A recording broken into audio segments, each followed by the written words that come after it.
Nithyananda Paramashivoham. Om Nithyananda Paramashivoham. Great. So now we're going to be taking a few moments to post our answers till now. And if you haven't posted any of the previous videos yet, please take this time, post all the videos of your power manifestation on the social media. This will be creating a track record of the various powers that you have been manifesting, and also stand as a testimony, a Sakshi Pramana for these power manifestations. Please take a few moments to go over and post your answers, your videos on the social media. Use the hashtags #Nithyananda and #Bhavasamadhi. Please take a few moments to do it.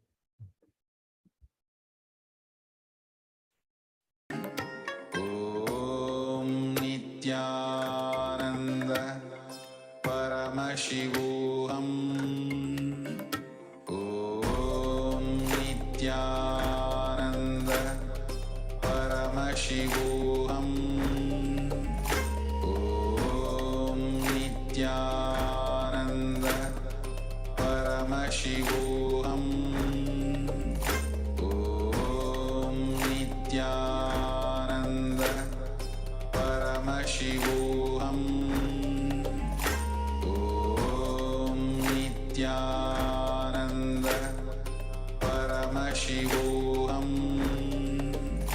Om Nithyananda Paramashivoham. Om Nithyananda Paramashivoham. Om Nithyananda Paramashivoham. Om Nithyananda Paramashivoham.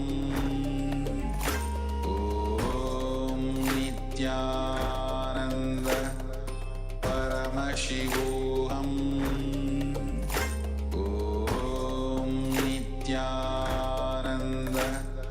Paramashivoham. Om Nithyananda Paramashivoham. Om Nithyananda Paramashivoham. Om Nithyananda Paramashivoham. Om Nithyananda Paramashivoham. Om Nithyananda Paramashivoham. Om Nithyananda Paramashivoham.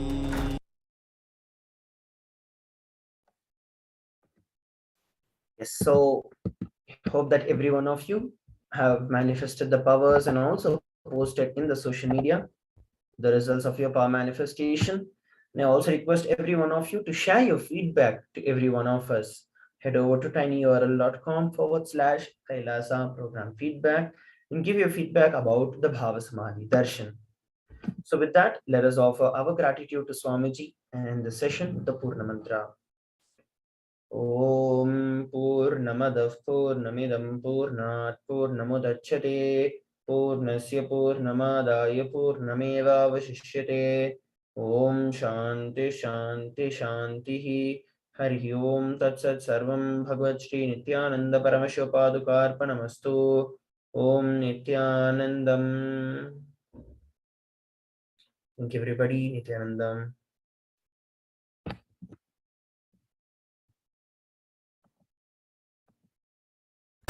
Just be alive for next 3 years. Don't die within next 3 years. I guarantee you, I will reach you wherever you are.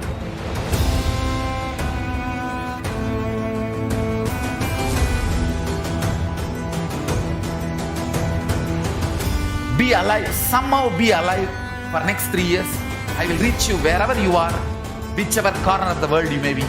I will reach you with enlightenment. It's my commitment to humanity.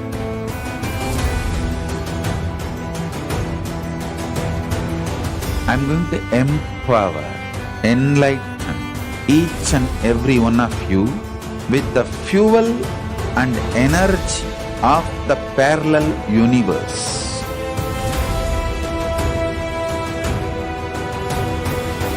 I'll infuse this intense supernal effulgence DNA, Tejas, Ojas, Kundalini Shakti into your spine to consciously lift you to KAILASA.